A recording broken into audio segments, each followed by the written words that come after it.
Buenas tardes y bienvenidos en este segundo día del ciclo de curas y científicos.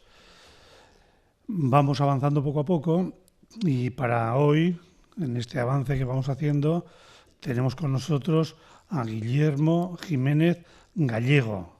Como no es aragonés, pues es llano, no es gallego. Él es sacerdote, cura, es jesuita, es científico y se ha pasado la vida en la investigación pura y dura. Y todavía sigue en ello. Él es bioquímico de formación, pero está dedicado a la investigación de fármacos, de medicamentos.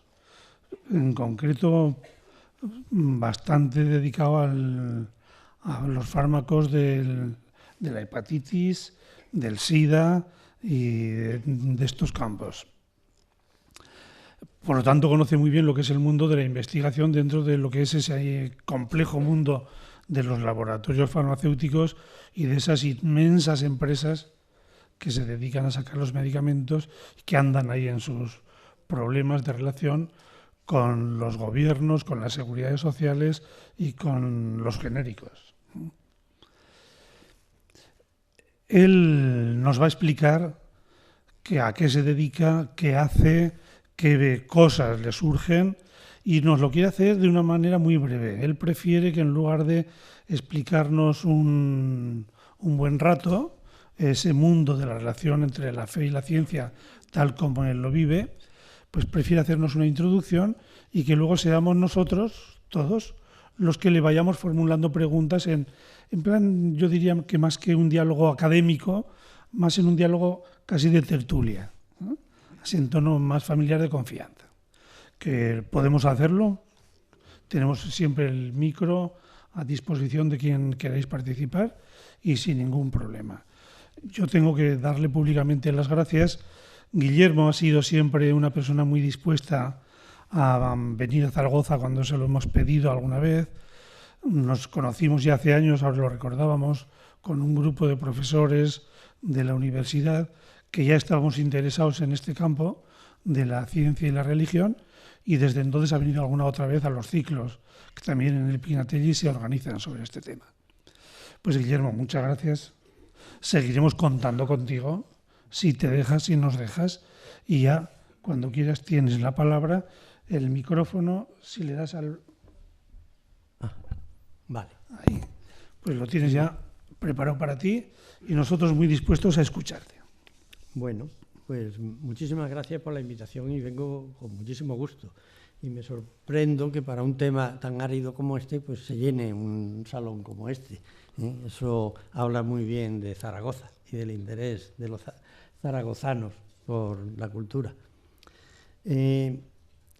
El título del ciclo, Curas y Religión, suena como tú has acabado de aludir a religión y ciencia. Y yo les quiero advertir que eso que suena tan grandilocuente de religión y ciencia, pues mi conferencia va a ser muy pedestre en ese sentido, porque la ciencia que yo hago es muy pedestre. Yo no me dedico a solucionar los grandes problemas cósmicos, ni los grandes problemas de la materia y el origen del mundo y el Big Bang, ni ninguna cosa de estas de la física fundamental, sino que yo soy más bien un práctico de la ciencia que me dedico a descubrir medicamentos. Por tanto, es una ciencia pedestre. Yo, la conferencia, efectivamente, el título que yo inicialmente propuse, pero que está muy bien recogido después, era una tertulia, porque creo que lo que hay que volver, hay que recuperar el concepto, como diría Javier Goma, de la filosofía mundana, ¿no? Es la filosofía de Sócrates, que salía a la calle a discutir con los ciudadanos de Atenas sobre qué era la virtud y qué era un hombre virtuoso. Y luego, pues de ahí, pues discutían, sacaban conclusiones, ¿no?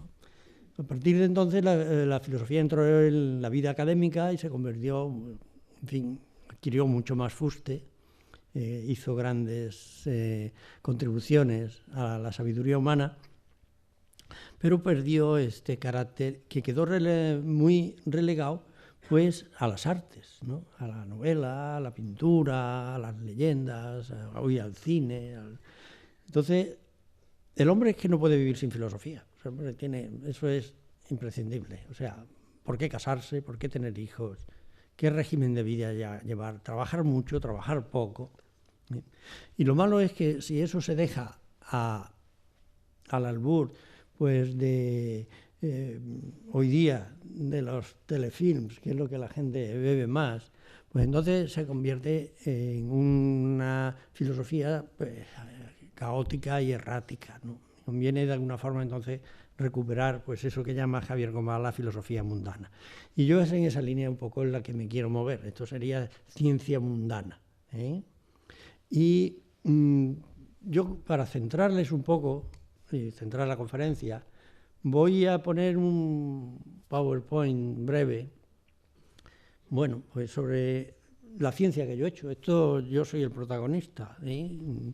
Yo no lo atribuyo eso a falta de humildad, porque yo siempre les digo, cuando yo tengo una vida pastoral intensa y les digo a los penitentes cuando empiezan a hacer problemas con humildad, digo, hombre, Ronaldo, si fuera cristiano, no puede por ahí ir diciendo que él no sabe jugar al fútbol.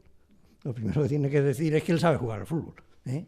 Bueno, pues mire usted, yo por una serie de circunstancias, esta ha sido mi contribución a la ciencia y la pongo más que nada para centrar un poco la discusión esta y para que vean de lo que podemos discutir, ¿eh?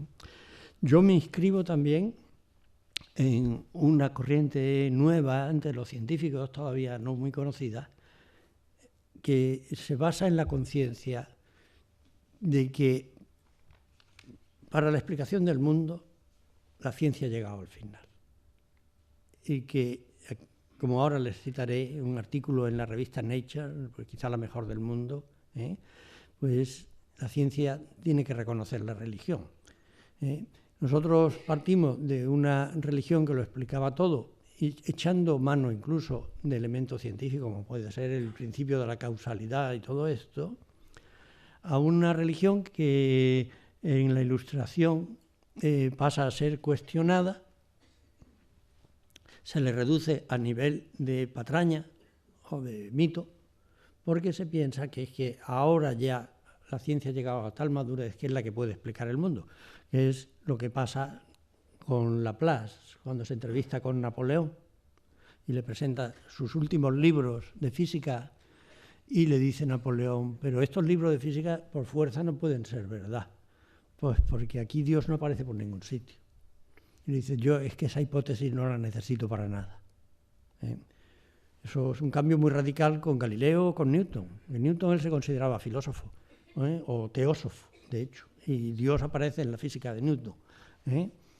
Y entonces, en ese sentido, hay un cambio de paradigma en la Ilustración, que la ciencia lo va a explicar todo, queda muy reflejado en las grandes construcciones científicas de post la Ilustración. Si van a Madrid y ven el Museo de Ciencias Naturales, que es lo típico de la Ilustración, las ciencias naturales, es un templo, es el nuevo templo, un nuevo tipo de iglesia, de la razón.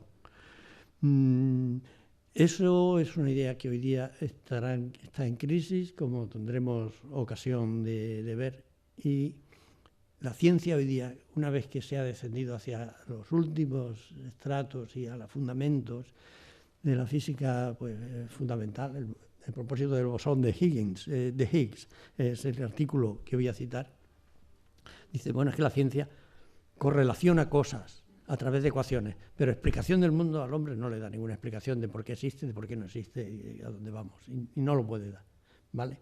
Pues yo me inscribo en ese sentido, en el sentido de que yo pienso que la ciencia es súper útil, es ambivalente, puede hacer mucho bien, puede hacer mucho mal y puede contribuir modestamente, aunque ahora estamos en un momento que se piensa que contribuye mucho, puede contribuir modestamente al bienestar humano. Entonces, pues les voy aquí a poner este PowerPoint de lo que yo considero, yo he trabajado muchas cosas, ¿no? Como tú has citado, pero lo que yo considero más importante de lo que yo he hecho, ¿no? Esto se mueve, esta es la historia de la angiogénesis, que quiere decir la formación de los vasos sanguíneos. Y la historia realmente científica, bioquímica casi, de la angiogénesis, de la formación de vasos sanguíneos, empieza pues muy pronto, en el 1860. Empieza de los primeros temas de la fisiología ya, que cuando empieza a ser bioquímica. Y este tema pues llega a un momento culminante en esta fecha, que es en el año 85, cuando el grupo en que yo estaba incorporado, en Estados Unidos, pues descubrimos la primera molécula química que es capaz de controlar la formación de los vasos sanguíneos. Han sido casi 100 años. Esto para los que quieren resolver, sobre todo para los políticos, que quieren que los 5 duros que dan les sirvan para ganar las próximas elecciones. Pues aquí hay más de 100 años de... Y aquí tienen pues lo que hace ese compuesto químico. Ese compuesto químico es una proteína. Las proteínas que tienen mucho prestigio como alimento, nosotros las proteínas con que nos alimentamos las desmontamos en bloques fundamentales, y con esos bloques hacemos nuestras propias proteínas, pero son los responsables de que nosotros vivamos. Las instrucciones les vendrán del DNA y todo eso, pero la operatividad viene de las proteínas, ¿no? Pues esto es, y proteína como compuesto químico es una categoría, como puede ser la sal o el ácido. Está el ácido, pues está el sulfúrico, el nítrico, el vinagre, y con la sal, pues infinitas sales. Pues proteínas pasa igual. Esto es una membrana corantoidea de un embrión de pollo, y cuando uno pone encima la proteína nuestra, pues ve usted que sangra por todos lados. Empieza a formar muchos vasos sanguíneos que son muy permeables y la sangre se sale de los vasos. Entonces, ese fue el descubrimiento, descubrir por primera vez ya por fin en el año 84 el primer compuesto químico capaz de controlar la formación de vasos sanguíneos. ¿Y por qué tiene interés eso? Pues porque hay... ¿Que me lo acerque más? Sí. ¿Por qué tiene interés eso? Pues porque hay muchas enfermedades que dependen del correcto funcionamiento de esta proteína. Aproximadamente 500 millones de personas se piensan que están enfermos a causa de la proteína esta. Bien porque hay insuficiente, y ahí tienen muchas enfermedades importantes, como el Alzheimer, la diabetes, la arteriosclerosis, en fin, aquí hay toda una serie de enfermedades que dependen de causadas por la falta, y luego también por exceso, que es a lo que yo me dedico. Aquí tienen unas pocas, y he subrayado precisamente esta porque de esta vamos a hablar, que es a donde diríamos han culminado mis investigaciones, en el uso oftalmológico de la inhibición de esta proteína. En general, todas estas enfermedades que es por exceso, lo que son enfermedades inflamatorias.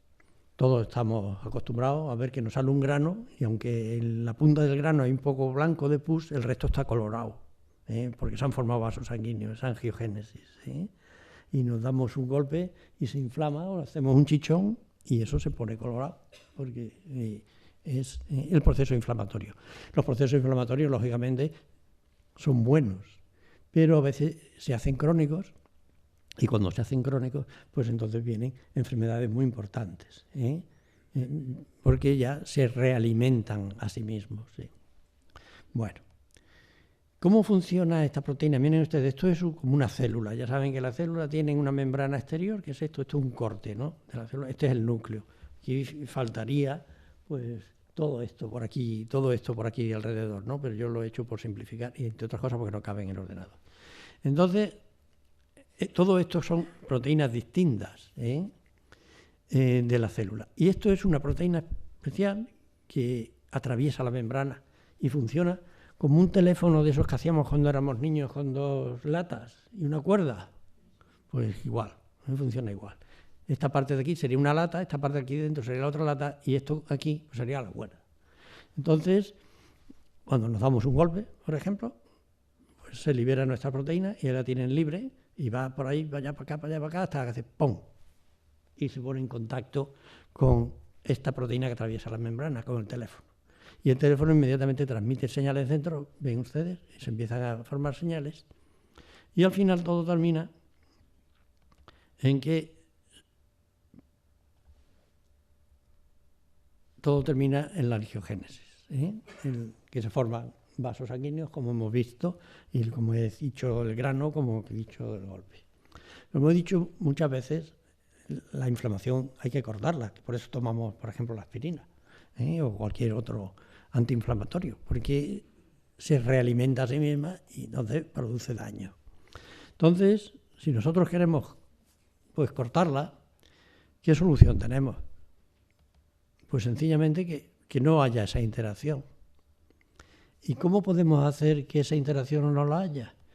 Pues deformando nuestra proteína, ya no encaja donde tiene que encajar.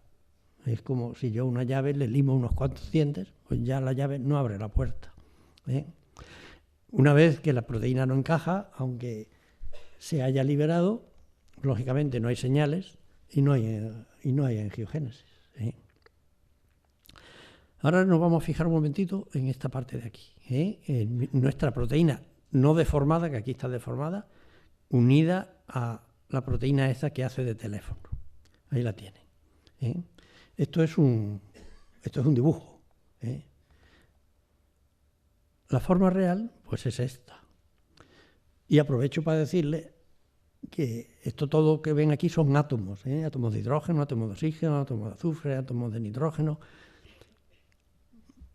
Vuelvo a decirle, esto sigue siendo un dibujo.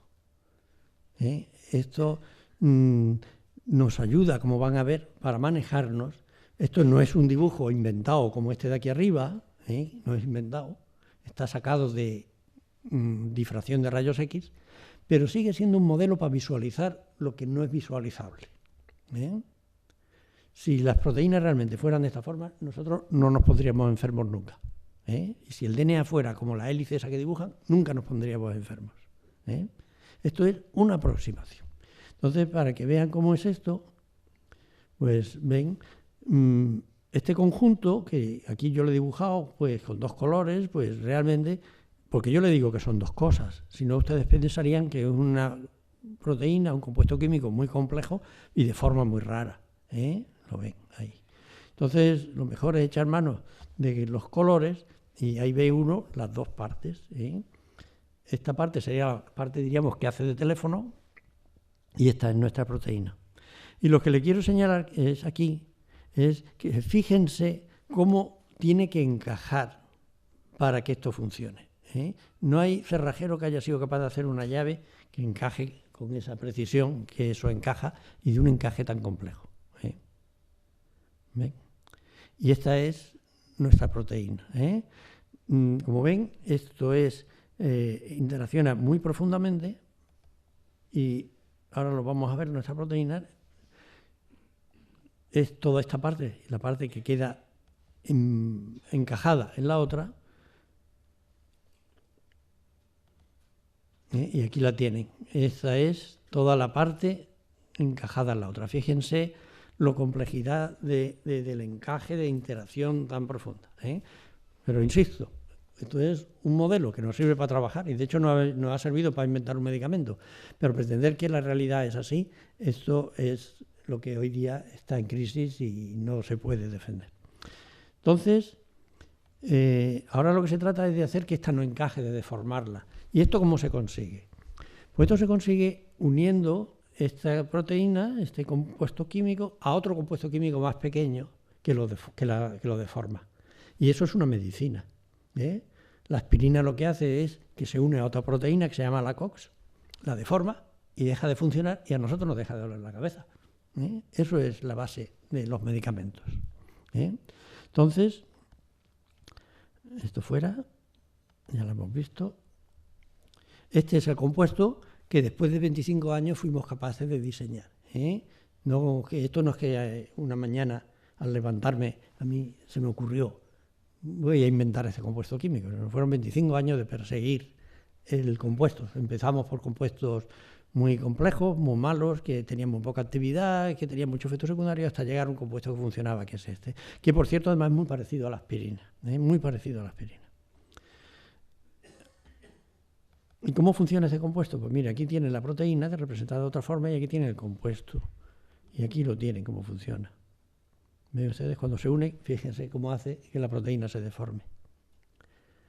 Y lógicamente, cuando esta proteína se ha deformado al unirse el compuesto químico, que es el fármaco, pues entonces lo que ocurre es que, lógicamente, este encaje no se puede dar de ninguna de las maneras.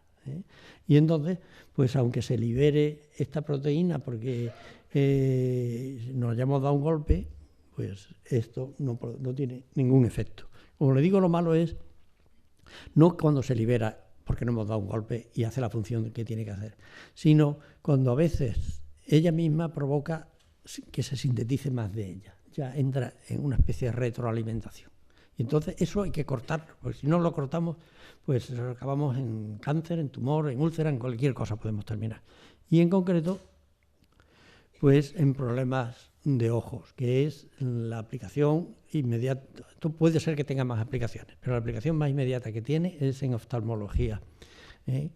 Aquí tienen una serie de defectos de enfermedades oculares, de las cuales pues le quiero señalar esta, que es muy corriente, la mácula, la degeneración macular. Eso lo tiene mucho.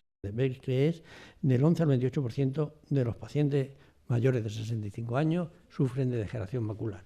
Y cuando lo operan de cataratas, muchas veces da lugar a degeneración macular y entonces, pues bueno, pues no se ve. Aquí tienen el efecto que tiene la degeneración macular. Esto es como lo vería una persona normal y esto es como lo ve una persona con degeneración macular, borroso. Por lo tanto, no pueden leer.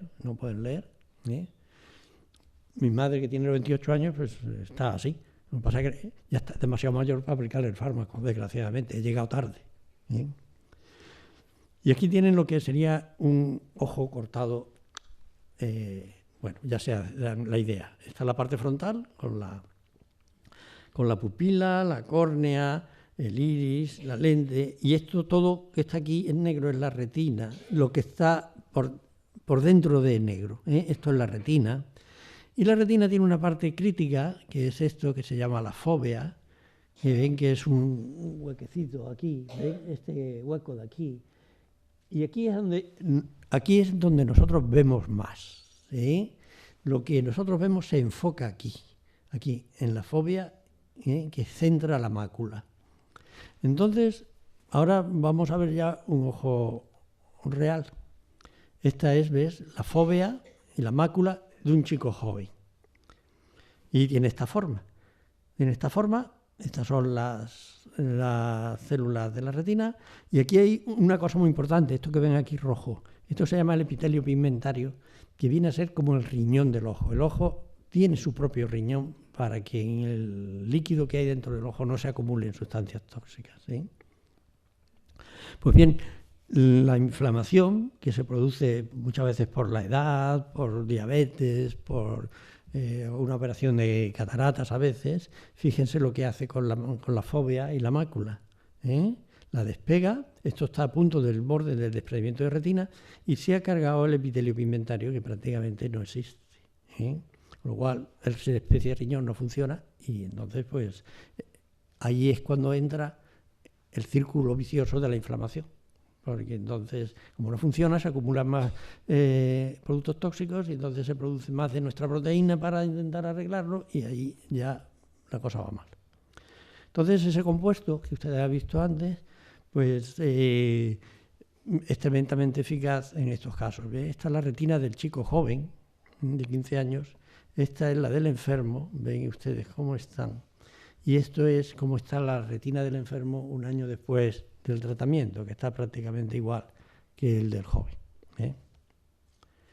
Este es otro caso, igual, ¿ven? Aquí ha desaparecido la fóvea, aquí se ha formado pues un edema y esto es un vaso sanguíneo, son vasos sanguíneos, aquí está lo mismo ampliado.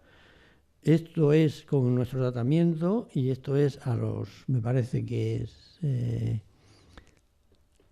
2 meses después, que ya está prácticamente recuperado, aunque todavía ven que hay aquí un poco y el epitelio pigmentario no está del todo regenerado. Y esto al año. en que ya se ha recuperado prácticamente, este es al año, que ya se ha recuperado, ha desaparecido estos vasos sanguíneos que había aquí y el epitelio pigmentario se ha recuperado. Y ha habido, en este caso, pues una recuperación de la visión total, de uno. No se puede tener más de uno.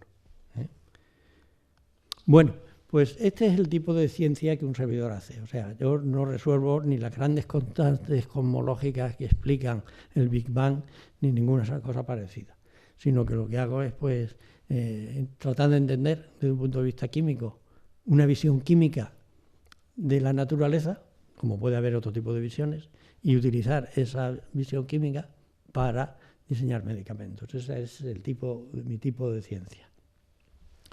Como les decía, hoy día hay una gran crisis y le he citado un artículo que les enseño aquí.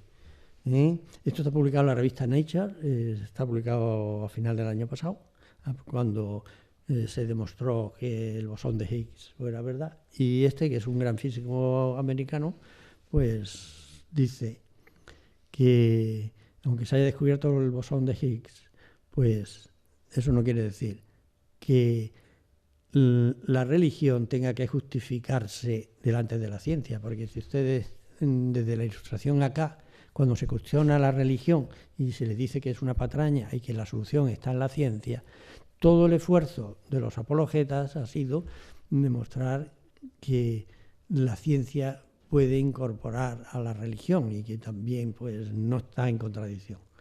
Bueno, hoy día lo que se defiende no es eso. Hoy día lo que se defiende es que la ciencia soluciona lo que soluciona, que son problemas prácticos, pero que hay el problema del hombre de por qué existe uno y por qué existe algo en vez de nada. Eso la ciencia no lo puede nunca responder. Entonces, este personaje que está aquí es ateo, o sea que él no cree que la religión dé la solución. Pero lo que sí cree que la religión lo plantea correctamente, que no es un planteamiento correcto el pensar que a base de descubrimientos vamos a explicar la vida y el sentido de la vida, sino que esa pregunta se la plantea al hombre y no tiene que preguntársela a la ciencia. El gran error de la filosofía clásica, las mismas 5 vías de Santo Tomás, es acudir a la ciencia para responder a la pregunta fundamental del hombre. Y, claro, entre otras cosas no la responde, porque el primero que Santo Tomás se engaña a sí mismo. La principal prueba de Santo Tomás, que es el principio de la causalidad, que no hay efectos sin causa, por ese camino uno no llega a ningún sitio. Llega a que no hay efectos sin causa. Porque habrá una causa y otra causa, otra causa, otra causa. Entonces dice Tomás, y ahí viene Santo Tomás, y ahí viene el camelo, dice, pero es que una cadena de causas infinitas no es posible. Pruébeme usted eso, ¿comprende usted? Entonces, y ese es el problema efectivamente de la ciencia, que la ciencia lo que te describe son ecuaciones que correlacionan infinitas cosas, pero como ya dijo Gödel en su principio, pues es que ese es un sistema cerrado que nunca se puede justificar a sí mismo. Funciona, pero no se justifica a sí mismo. Y entonces, pues, como les digo, a propósito del bosón de Higgs, pues este señor escribe un artículo diciendo que es fantástico. Pero eso sirve para entender las bases de lo que es la energía, lo que es la materia, tal como nosotros la captamos los hombres, porque eso es otro tema científico, que podría haber, como hoy se dice, multiuniversos, un universo dentro de otro. Un universo que nosotros nos gobernaríamos por determinadas constantes, como puede ser la de la gravedad y la de Planck, la constante de Planck, y otros seres que no percibieran esas constantes, sino otras que nosotros no las veríamos y que vivirían en otro mundo que estaría, pues, dentro del nuestro. O sea que para nosotros son cosas todo lo que está sometido a la gravedad y al principio de la a la constante por encima de la constante de indeterminación de Heisenberg, perdón. Por lo que está por encima de eso, para nosotros es algo. Pero eso no quiere decir que lo que hay por debajo.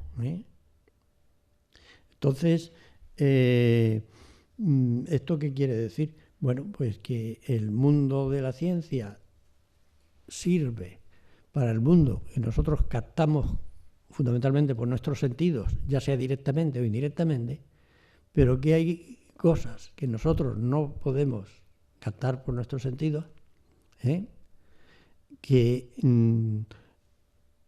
son tan reales, aunque nosotros las veamos. Es lo que pasa, hoy día habrán oído ver que de vez en cuando salen los periódicos sobre la materia oscura y la energía oscura. Para que funcione el universo hay que suponer que existe una materia y una energía que nosotros no vemos, ni podemos ver, y probablemente no podremos ver nunca, pero que tiene que estar ahí. Entonces, ¿eso qué quiere decir? Que todo nuestro montaje de ciencia, que nos es muy útil y que nos sirve muchísimo, está últimamente basada pues, en una construcción humana, en una construcción del hombre. No es el valor absoluto que podía suponer Newton, que diríamos, Newton supone que Dios ve el mundo tal como lo vemos nosotros y que todos los seres que puedan existir, los ángeles también verían el mundo como lo vemos nosotros. No, el mundo es el mundo y nosotros vemos una parte del mundo. Y la mente del hombre, a diferencia de los animales, tiene la capacidad de ordenar. Los animales ven también, en principio, lo que vemos nosotros, pero no tienen capacidad de ordenarlo.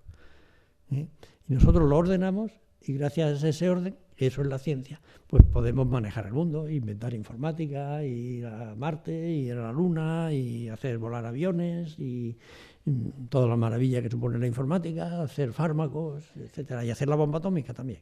Por eso lo decía yo, que era muy ambivalente. Pues esto es, en principio, lo que yo tendría que decir sobre la ciencia, ¿no? Entonces, como le decía, antes la religión pues estaba extremadamente, desde la Ilustración, tremendamente a la defensiva, intentando decir que el mundo, que la ciencia, que la religión no es una patraña, como pretendía decir la Ilustración, sino que la religión pues es compatible de alguna forma con la ciencia. Y no. Hoy día, más bien, la tendencia es que no tiene nada que ver. O sea, que cada una tiene su ámbito. La ciencia no puede considerar los criterios científicos, no son válidos para demostrar que la religión es una patraña. Y la religión pues tiene su ámbito donde uno podrá creer o no creer. Eso es otra cosa. Pero desde luego es la única que describe lo que es las inquietudes, el oscuro objeto del deseo, como diría Buñuel, estamos aquí en Zaragoza, pero no en el sentido oscuro morboso, sino de profundo, de profundo. Ese es lo que sería la religión. Y lo que últimamente, pues, hacia donde apuntaría últimamente, lo que es el verdadero encuentro, para los que somos creyentes y católicos, el verdadero encuentro con Jesús, que es el que realmente, a través de la misericordia, da sentido a nuestra vida. Y esa sería la verdadera religión. Y entonces, eso, pues, ni la ciencia tiene nada que decir contra eso, ni esto tiene nada que decir contra la religión. La religión, lo que sí tiene que decir es que, por favor, que se emplee bien la ciencia, y no para destruir Hiroshima y Nagasaki, ¿no? Y otras cosas parecidas. Pero ya está. Y la ciencia lo que no puede pretender es decir, no, es que la explicación del universo la tengo yo. No, señor. Como dice este señor, la ciencia más sublime son ecuaciones. Y las ecuaciones no explican nada, sino correlacionan cosas. Y yo, por mi parte, lo dejaría aquí. Me sometería a que me pregunten lo que quieran, sobre lo que quieran, sin cortarse un pelo. Lo que quieran. Tenemos entonces abierto el diálogo para que podamos formular las preguntas que queramos. Sí. Buenas tardes y gracias por su intervención. ¿Qué le parece la actuación que está haciendo Sor Teresa Forcades con el tema de la vacuna del papiloma humano? Sobre La vacuna del papiloma humano, su acción bueno, en contra. ella también intervino a propósito de la vacuna famosa de la gripe. Yo la del papiloma no la conozco, pero lo de la gripe tenía toda la razón, ¿eh? Lo cual no quiere decir que eso avale todo, todo lo de sobre la monja Forcades, ¿eh? No lo avala todo, pero que desde luego en lo de la gripe tenía razón, era obvio que tenía razón, ¿eh? De hecho, pues al final es que yo creo que hasta se ha dejado de fabricar, ¿eh? Esa vacuna, que se gastaron millones en nada. Yo, una de las cosas, bueno, ya aprovecho, si te parece, para decir que tuve, en la conversación que tuve con José antes de la charla, me dije que uno de los grandes problemas que hay en la farmacia el problema ético es terriblemente grande. Porque la farmacia, mientras se basaba en la rebotica, donde el boticario machacaba unas piedras y machacaba unas plantas y hacía una píldora, pues eso no tenía importancia. No tenía ningún problema, vamos. Lo que sí tiene importancia es lo que es hacer un fármaco hoy día, ¿eh? Hacer un fármaco hoy día cuesta muchísimo dinero, pero una cantidad de dinero que no se lo pueden imaginar. Eso quiere decir que no hay nadie que pueda hacer hoy día un fármaco, un privado, como eran la familia, como pudo ser Merck, como pudo ser Roche, ¿no? Entonces hay que acudir al mercado de capitales, porque es que son muchísimo dinero. Y entonces uno tiene que ser más rentable que el petróleo, porque si no el inversor no invierte en productos farmacéuticos, sino invierte en el petróleo. Eso quiere decir que hay que ganar dinero como sea. Claro, cuando antes la cara era el señor Merck o el Roche, pues de alguna forma se le ponía rostro y el límite a las cosas raras que podía hacer, pues en fin, había un cierto pudor, aparte de que la sociedad era distinta. Pero hoy día realmente en la industria farmacéutica corre uno el peligro de ir a saco, ¿eh? O sea, los vendedores tienen que vender fármacos como sea, ¿eh? Y si no venden fármacos como sea, pues que van a la calle. Y eso es que el inversor es que no sabe ni siquiera muchas veces que tiene el dinero invertido, ¿eh? A través de los fondos de inversión y demás, no sabe ni a dónde tiene el dinero. Entonces, la industria farmacéutica hoy día, pues desde luego los del tercer mundo, que se olviden, porque eso no da dinero, ¿a qué nos vamos a decir? El tema de los genéricos y de que la India y Brasil y Sudáfrica se dediquen a hacer fármacos de imitación. Bueno, pues así en principio parece justo. Bueno, ante tal expolio es como el que roba para comer. Siempre se decía que el que roba para comer pues no pecaba, ¿no? Lo que ocurre es que están dejando descapitalizadas a las empresas farmacéuticas. Y si dejan descapitalizadas a las empresas farmacéuticas, no se descubrirán más fármacos. Y si no se descubren más fármacos, los microbios aprenderán a defenderse porque aprenden de los fármacos actuales. Con lo cual, pues, nos quedaremos sin fármaco, ¿eh? O sea, la situación no se puede ser simplista, es terriblemente compleja, ¿eh? Pero sepan que es una situación difícil de grandísimas implicaciones éticas, ¿eh? Otra cosa, yo le decía a José que, claro, cada vez se descubren menos fármacos. No solo por lo que cuesta, sino porque el fármaco bueno es el del fármaco que tiene el tamaño de este que yo les he enseñado, del nuestro, ese pequeñito, el tamaño de la aspirina. Ese es el fármaco bueno. Pero claro, a base de nitrógeno, oxígeno, hidrógeno, fósforo y azufre, las combinaciones que se pueden hacer que tengan ese tamaño son muy limitadas. Entonces, ya no se descubren más fármacos. Hace 35 años que no se descubre realmente un antibiótico nuevo. Eso quiere decir que, claro, que esa es una de las razones del encarecimiento de los fármacos, ¿comprende? Y de la ética que hay ante limitarse a utilizar los fármacos. Por otra parte, como el descubrimiento de los fármacos es tan excesivamente caro, aquí se plantea otro problema ético que es nuevo también, que es cuando hay que dejar de medicar a un enfermo. Porque últimamente cuando nosotros medicamos a un enfermo, como los recursos económicos son limitados, se lo estamos quitando a otro.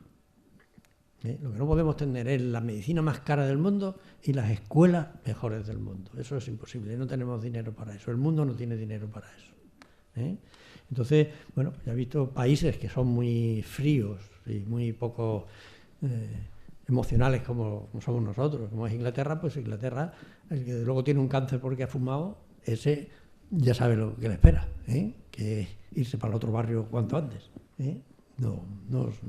No se le da tratamiento, ¿comprende? O se le da un tratamiento paliativo, por supuesto, pero ya está. Estos son por apuntar una serie de cuestiones éticas que hay, que es hacia donde apunta la monja Forcades. A base de caso muy concreto, pero es hacia ahí donde ella apunta.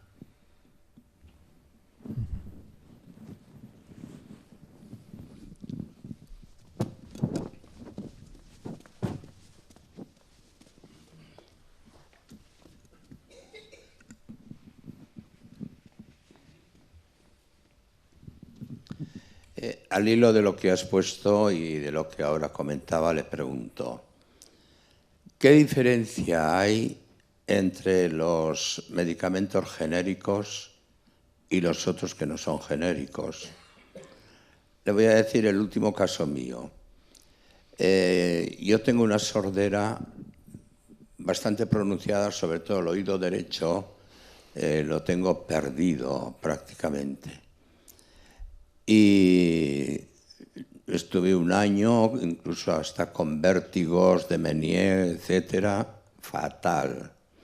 Y hace como unos meses mi otorrino me dijo, vamos a ajustar la medicación, le voy a poner este medicamento, que le den este medicamento.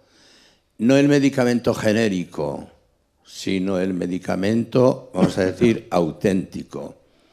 Claro, la Seguridad Social nos estaba diciendo que el medicamento genérico era exactamente igual que el otro, pero que era más económico y por tanto que nos convenía. A mí me puso el medicamento auténtico, en vez de biotoxina, o no me acuerdo cómo tenía el nombre químico, el SERC, que es un medicamento muy común para el vértigo y para el oído, y he notado una mejoría fuera de serie, extraordinaria. Entonces, ¿qué hay de esto? Éticamente, me imagino que hay un robo tremendo y un problema bárbaro desde el punto de vista moral. La Seguridad Social, desde que comenzaron a decir que iban a dar estos medicamentos genéricos que eran iguales a los otros, a los auténticos, sí, yo termino. Y le pregunto, ¿qué hay de todo esto o cómo lo ve usted? Vamos a ver, el medicamento genérico, si está bien hecho, es igual que el otro. Lo que ocurre es que vamos a ver, el compuesto químico 100% puro no existe. Eso no existe. Eso vuelve a ser un modelo de la cabeza humana y se imagina que existe un compuesto químico 100% puro. Eso no es así. Entonces, hay que emitir unas tolerancias. Y las fabricantes originales del medicamento tienen unas barreras de tolerancia altísimas, de forma que sería el 99,999% puro, ¿comprendes? Pero cuando se legisla a ese respecto, la tolerancia se baja. O sea, esa misma tolerancia se aplica al fabricante primigenio. La tolerancia, vamos a suponer, no me acuerdo ahora por dónde anda, vamos a suponer que es un 99%, ¿no? Se aplica. Pero el fabricante primigenio se autoexige a sí mismo mucho más y entonces no hace del 99%, sino 99,999%. Entonces, claro, aparte de que luego puede haber picaresca en todo el tema, a veces los de fabricantes de genéricos se van al límite más bajo de tolerancia y, en fin, puede haber. Entonces, en principio, si los compuestos químicos fueran 100% puros, no habría ningún problema. Sería lo mismo. El problema está en que el control de calidad es muchísimo más alto en el fabricante original, porque tiene que mantener el prestigio de la marca, cosa que no tiene que mantener el segundo. Como les digo, eso de lo genérico, pues eso es de alguna forma, parece que yo voy aquí a defender el capitalismo salvaje, que no es en absoluto, pero es una forma de pan para hoy y hambre para mañana. Porque, miren ustedes, los muchísimos miles de millones de euros que cuesta fabricar un medicamento los amortiza una compañía farmacéutica durante los años que tiene la patente, pero si luego le empiezan a fabricar imitaciones cuando termina la patente, y esos son los genéricos, ya no lo amortiza. ¿Eso qué quiere decir? Pues que tiene que vender el medicamento muchísimo más caro los años en que lo puede vender ella sola. Porque si no es la ruina de la compañía. Por eso, pues sí, ahora mismo, pues evidentemente, las compañías no pueden de alguna forma perder dinero. O sea, eso lo único que quiere decir que las compañías que han perdido la exclusividad de la licencia, pues tienen que sobrevivir a base de cargar muchísimo más dinero en los nuevos fármacos que van a hacer. De forma que... Eso es la historia.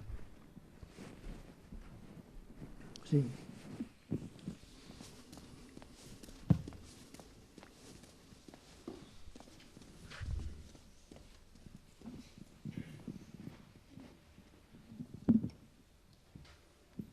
Bueno, yo quería en primer lugar felicitarte por la claridad con la que has explicado el campo de investigación en el que estás y después, por otra parte, agradecimiento de las muchas personas que ya se pueden estar beneficiando de lo que nos has explicado, ¿no?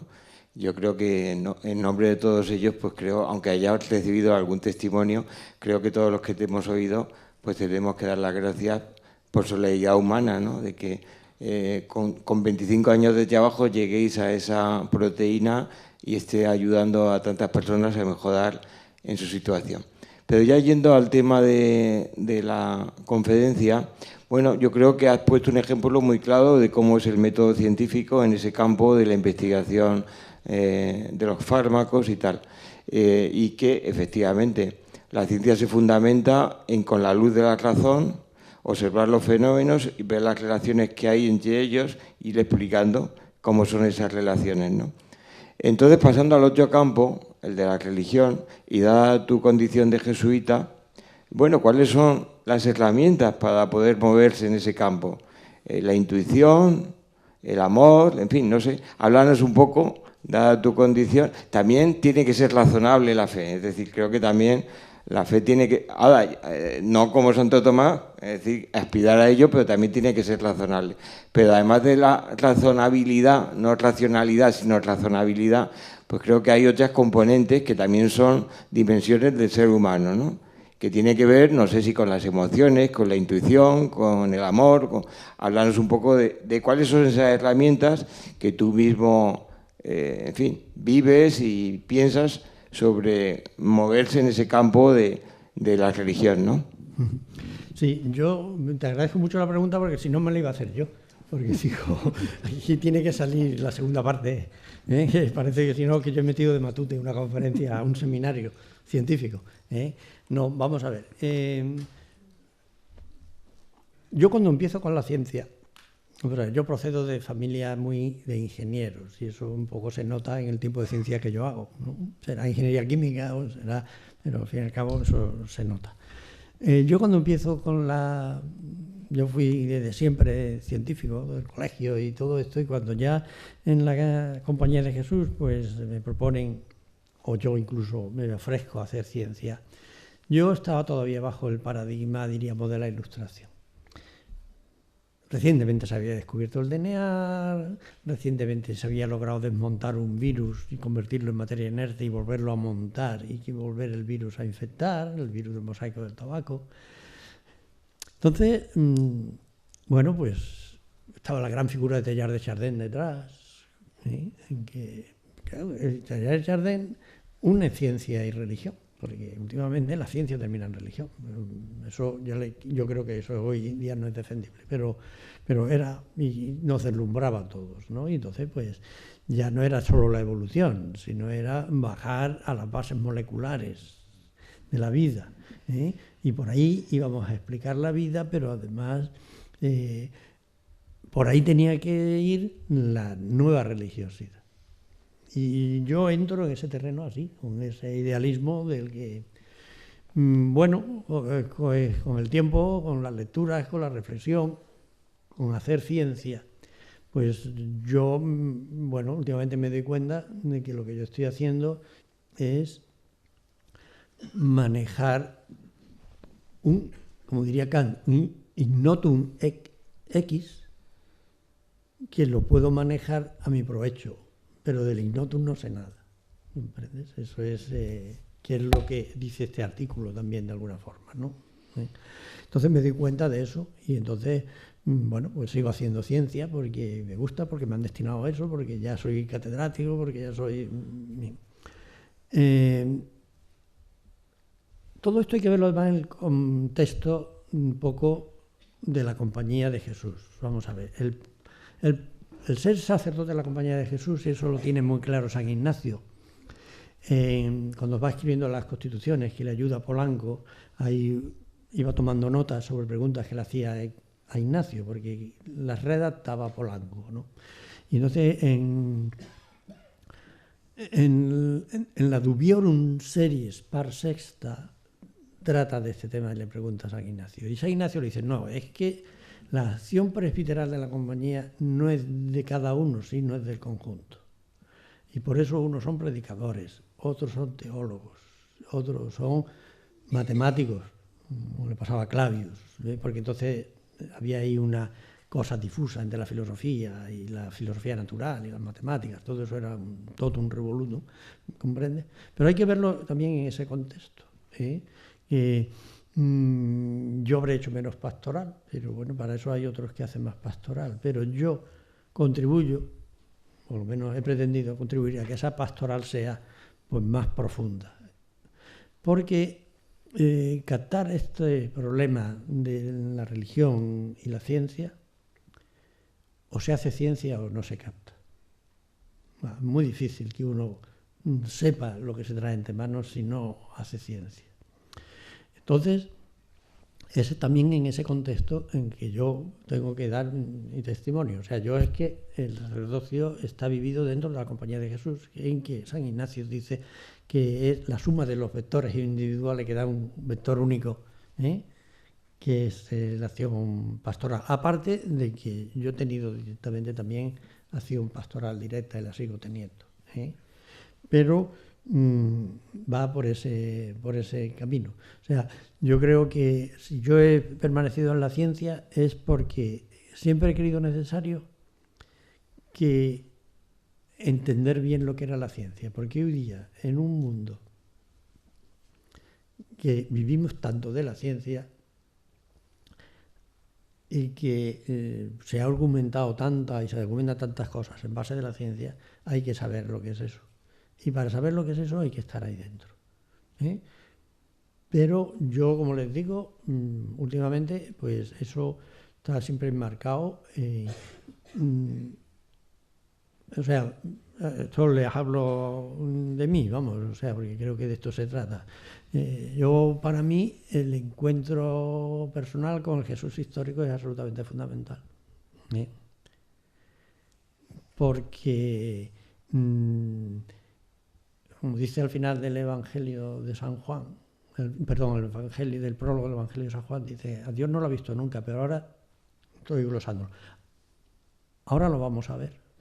Y entonces empieza la narración de la vida de Jesús. Y entonces explica la vida de Jesús, antes son los hechos y después las explicaciones en el Evangelio de San Juan, y te explica cuál es la naturaleza de Dios. Diríamos que es que Dios se ha traducido al nivel humano, ha hecho una traducción de él al nivel humano. Y cuando Dios se traduce de él al nivel humano, lo que aparece es la misericordia. Y eso es todo el Evangelio, o sea, es la misericordia. Que no es solidaridad, la solidaridad está muy bien, es mucho más que solidaridad, es el valor divino directo de la solidaridad. O sea, que la parábola del juicio final no es, como diría Feuerbach, una reducción de la religión a la solidaridad, no. Es que dice, si tú eres, la parábola esa está predicada a creyentes, y le dice, no, si tú quieres saber si tienes fe, tú tienes que ser solidario, si no eres solidario es que tu fe no es verdadera. Bueno, pues ese es el contexto en que yo me muevo, ¿comprenden? Pero como les digo, sería más difícil de entender fuera de la compañía de Jesús, porque, bueno, unos hacemos ciencia, otros hacen teología, otros hacen, pero según San Ignacio es el componente global que sale de ahí.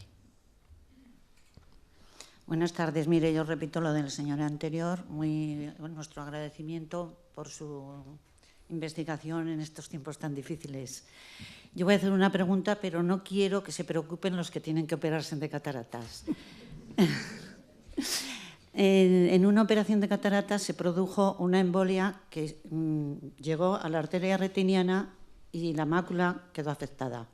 Usted ha dicho que hay un medicamento, no es degeneración, es debido a la operación.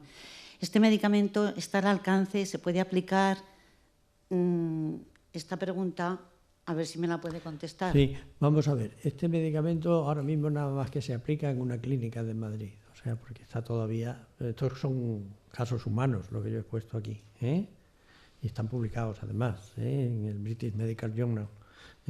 Pero nada más que se aplica de momento en una clínica de Madrid, que es la que está haciendo, una vez superadas todas las garantías de seguridad, empieza... No se le puede dar el nombre de ensayo clínico. El ensayo clínico es todavía más complejo. Es un primer muestreo. Y ahora, eso sirve para algunas cosas. O sea, quiero decirte, en concreto para la degeneración macular. Pero si esa degeneración macular está originada pues por un trombo, por eso ya es distinto. Eso es distinto. Si ya no llega a la sangre y ha habido una isquemia y aquello se ha vuelto fibrótico, ahí no hay nada que hacer. Sí. Ahí no hay nada que hacer. Esto es para el caso de que sea una inflamación. Gracias.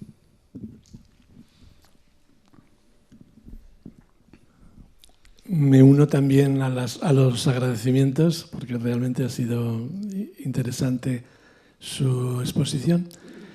Y como la conferencia ha tenido dos niveles, uno es el estrictamente científico al que usted se dedica y otro el paso hacia la relación teología-ciencia, le voy a preguntar dos cosas que pertenecen a los dos niveles. Lo voy a exagerar tanto una como otra para expresar bien mi pensamiento, como una lupa, ¿no? Agrando y así se ve cuál es mi pensamiento. El primer nivel es, ustedes cuando están investigando un medicamento y lo están descubriendo, tienen en cuenta, me imagino, que es el beneficio, la bondad de ese medicamento, lo que va a hacer bien a los enfermos, a los pacientes. Ustedes tienen en cuenta el mal que produce ese medicamento, en el sentido de... le voy a dar un hecho muy concreto. Hoy he ido al médico. Yo estoy tratado con Xarelto de una fibrosis, una arritmia de la aurícula derecha, y hoy he ido porque tengo un dolor en la articulación de la mandíbula al morder, y me dice el médico, toma para el dolor el ibuprofeno. Muy bien, yo me voy a casa muy contento y abro el prospecto y me dice del ibuprofeno. No se le ocurra tomar ibuprofeno porque si está tomando no dice Xarelto, sino el medicamento, este es un antiinflamatorio, muy bien, y el otro es licuar la sangre para que no tenga un ictus, no se le ocurra tomar. Cuando ustedes están investigando, están teniendo en cuenta estas interacciones tan dolorosas y tan... que si uno lee los prospectos es que no se tomaría ningún medicamento. Eso en la parte primera del nivel primero. El segundo es relación teología-ciencia. Supuesto que la ciencia tiene un método científico, que es el de la razón, de la experimentación, causa-efecto, bueno, la comprobación y la repetición de los mismos descubrimientos, eso está muy bien para lo que un cristiano, ha aludido usted muy bien a su persona,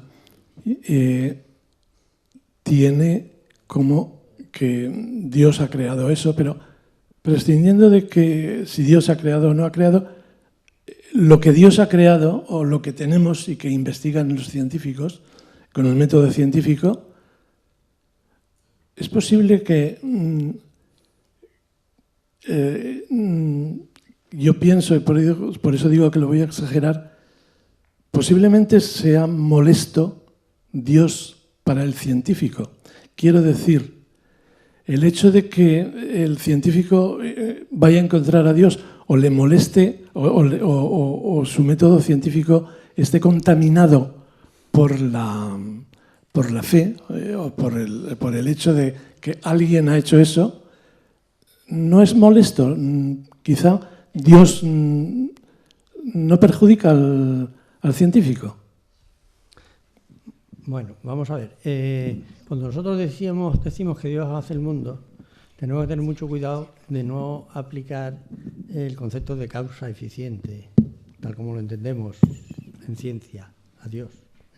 Eso no se aplica, porque entonces habría que aplicar el tiempo.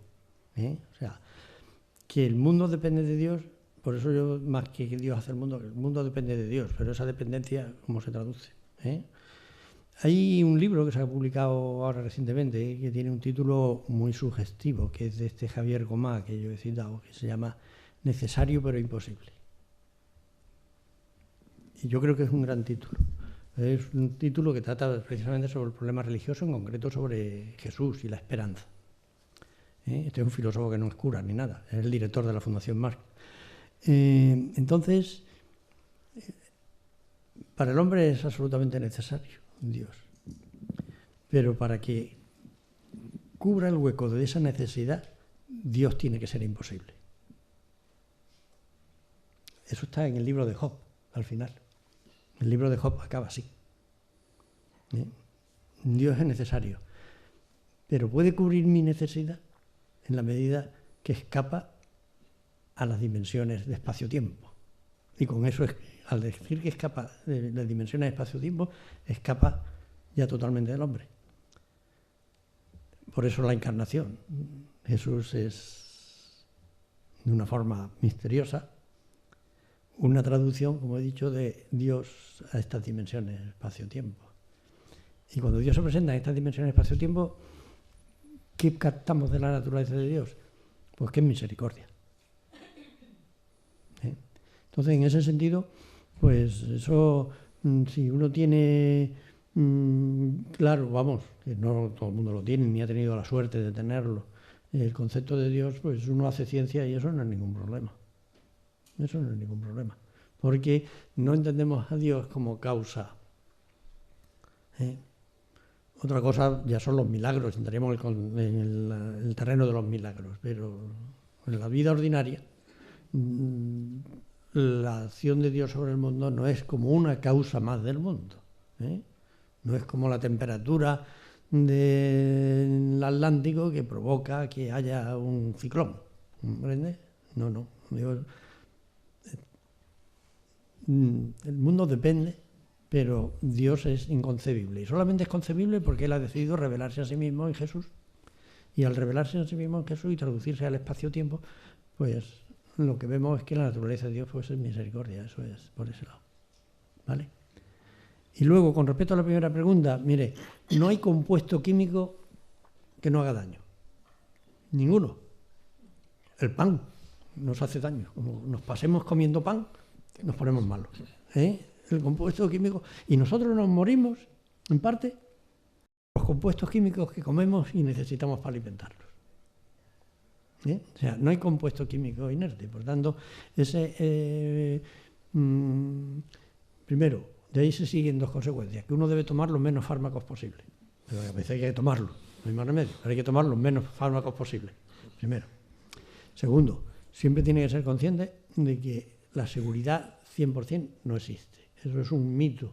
Y muchas veces fomentado por abogados sin escrúpulos, sobre todo eso en Estados Unidos, que se dedican a aprovechar a la gente inculta, a los pobres negros, para ir detrás de los médicos, porque le ha dado una medicación que le ha hecho daño. Es que eso es natural.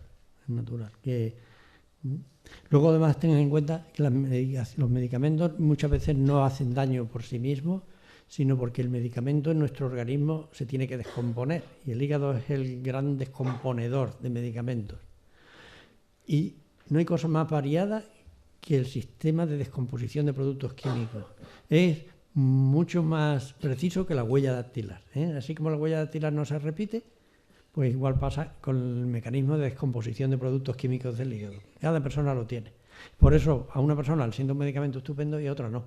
Pero no tanto el medicamento, sino el producto de la descomposición del medicamento, que cada uno lo produce de una forma distinta. Sí, yo quería incidir sobre un tema que ha sacado, el de su experiencia personal, en su doble experiencia en cuanto científico y en cuanto jesuita, y luego también en su relación con el tema que también ha subrayado en un momento, que ha sacado el tema de la apologética. Entonces la pregunta es la siguiente, del cristianismo como apologética, ¿no? Entonces, la pregunta es la siguiente. Según he querido comprender, en su experiencia personal ha ido por un lado su vocación científica, por decirlo de alguna manera, y por otro lado su experiencia religiosa basada en algo que en principio no tenía que ver con eso, sino una lectura del Evangelio y la persona de Jesús, etcétera, como dos campos distintos, ¿no? He querido creer eso, ¿no? Entonces, mi pregunta sería, desde el punto de vista apológico, de la misma manera que desde el campo científico muchas veces se parte de lo científico para hacer una crítica realmente seria y total a lo religioso, como ha hecho referencia en varios momentos, de alguna manera, desde el campo científico, no se podría hacer alguna aproximación para que de allí surgiera como una validación de la experiencia religiosa, un camino hacia la experiencia religiosa y tal, o por otro lado, pues es como usted dice, yo sigo por un camino donde no hay unión entre ambos, cada uno va por su lado, me encuentro muy a gusto entre ellos, pero sin establecer ese puente que sería vamos a llamarlo, un camino hacia lo que ha llamado como apologética. Sí. No sé si me he explicado. Sí, vamos, yo creo que sí, yo creo que sí. Vamos a ver, si le respondo es que lo he entendido. Vamos a ver, yo creo que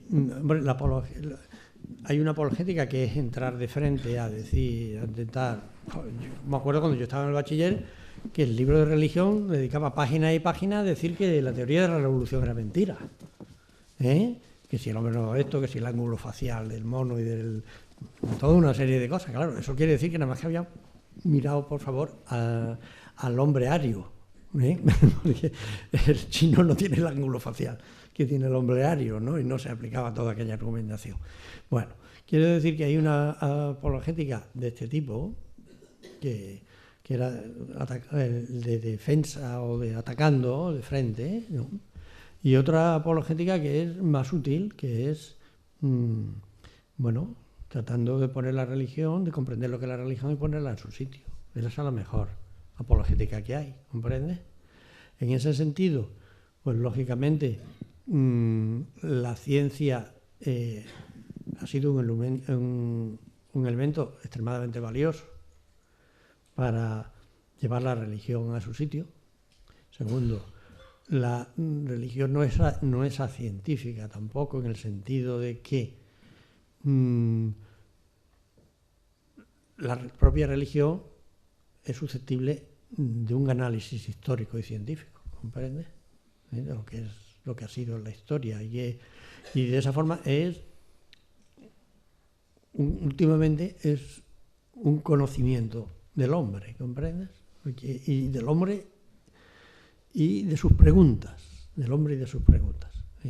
El conocimiento del hombre y de sus preguntas, bueno, eso no se puede decir que es magia, eso son datos, eso se puede analizar y eso se puede poner blanco sobre negro.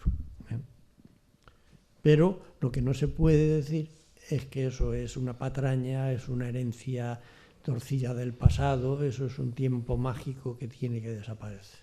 Porque la ciencia va a dar respuestas a lo que ahí se pregunta a lo largo de los miles y miles y miles de años de evolución y desde que existen las manifestaciones religiosas, ¿no? Desde que existe el hombre religioso, que no es... Probablemente el hombre de Atapuerca no fue religioso, probablemente el hombre de Atapuerca no lo fue. Pero bueno, hay una transición en que se pasa del nomadismo al sedentarismo y que entonces aparece la religión. ¿Cómo aparece y cómo llega a formularse? Probablemente es un paso de maduración del cerebro humano. Allí tenemos que hablar de maduración del cerebro humano. Y que es el que hace el hombre religioso. No todo homo habilis, no todo lo que entra dentro de la especie de humano, probablemente no todo no ha sido religioso. Ahora, si decimos que forma parte de la esencia del hombre ser religioso, bueno, entonces hay que apartar toda una parte de hombre, de homo habilis, de hombre que era ya capaz de hacer instrumentos y de hombre que era capaz de hacer cosas que le tendremos que buscar otro nombre. Eso da igual. Sí, pero muy sencillo. Su experiencia de científico le ha llevado a ser mejor en su experiencia religiosa. ¿O han ido por caminos distintos? No han ido por caminos distintos. Porque me ha llevado a plantear, pienso, más en su sitio lo religioso. En cuanto me ha llevado a excluir de la explicación del mundo a lo religioso. Lo religioso justifica el mundo, pero no lo explica. El por qué existe algo en vez de no existir nada, eso el hombre creyente lo tiene claro. Ahora, lo que no es capaz de decir, ¿por qué demonios? ¿Cómo ha ocurrido el proceso? Eso. Dios y el Big Bang, quien lo ponga junto, ¿me entiendes? O sea, pero que no están en contradicción, pero que son dos esferas. Sí, por favor. Yo le preguntaría si hoy en día existen dos clases de personas, de hombres, el religioso y el no religioso. Y esto lo uno con el concepto, o bueno, la realidad que entiendo que es la fe. Es decir, por un lado, ¿qué razones da un hombre no religioso para no creer en la existencia de Dios o no creer en Jesús como tal?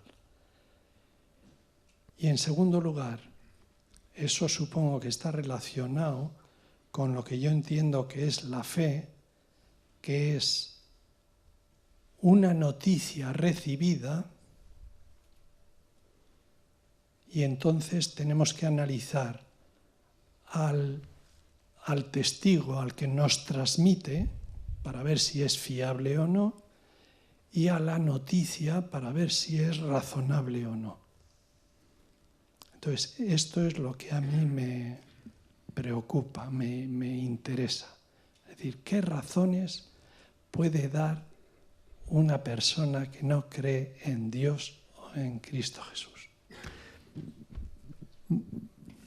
Pues fundamentalmente que no le encaja. En tiempo de Jesús mucha gente conocía a Jesús y nada más que creyeron en Jesús unos pocos, originariamente.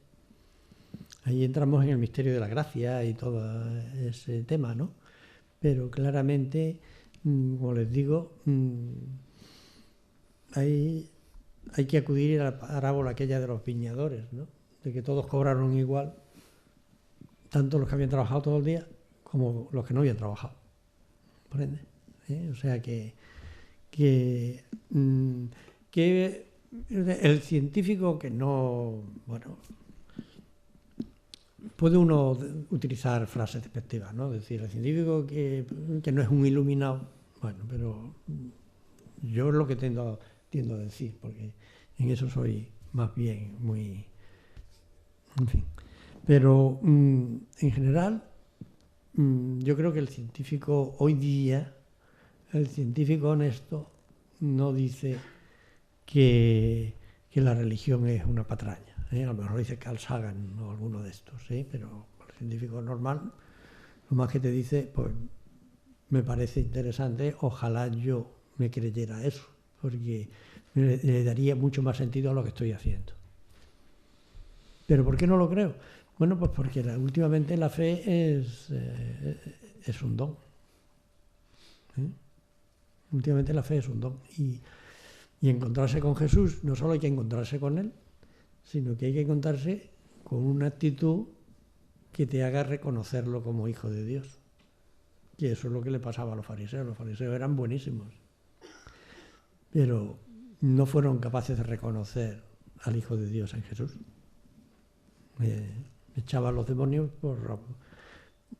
gracias a Belcebú, el jefe de los demonios, ¿no? O sea que ahí siempre hay esa ambigüedad, pero claro, que es lo que hace humana la fe. De lo contrario, la fe se convertiría en matemáticas.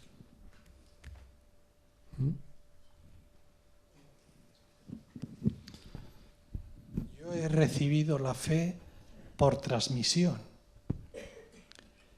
Entonces... ¿Transmisión de quién? De mis padres, etcétera. Entonces luego la he podido personalizar más y demás. Pero yo me imagino que uno que escuche esta transmisión y se niegue, por ejemplo, el fariseo, pues es que no cree que la persona que le está transmitiendo está diciendo verdad. No es tanto que no cree como que no lo ve. No lo ve. Simplemente le pesa tanto la estructura del Estado de Israel y de la religiosidad, la interpretación del judaísmo, del fariseísmo, que aquello no le encaja, y por eso Jesús echa la diatriba y dice que eso es no mirar al Espíritu Santo, que cuando uno mira al Espíritu Santo, mira la historia de forma en que no está atado firmemente a ningún prejuicio. Esa es la gran diatriba de Jesús con los fariseos. Tenemos que poner fin, seguiríamos con mucho gusto, pero tenemos unos horarios marcados también por la casa. Agradecer a Guillermo su presencia entre nosotros, agradecer el testimonio que nos ha dado de su quehacer científico, de su sentido religioso, a nivel personal y a nivel comunitario en la Compañía de Jesús. Decir a todos que estas conferencias se graban y se emiten luego, se dejan colgadas en Internet. Hay dos direcciones a las que se puede acudir. Una es accionsocialcatólica.com y la otra es en YouTube, poniendo el título de la conferencia tal como aparece en el programa. De esa manera podemos seguirlas ahí por televisión. Y anunciar también que el próximo martes pasamos a otra rama de la ciencia, será la rama de la biología, y desde ahí volveremos a hacernos estas preguntas y a ver cómo desde la biología se entiende esa relación entre ciencia y religión. Pues hasta el próximo martes, gracias a todos y especialmente a ti, Guillermo. Nada, con mucho gusto.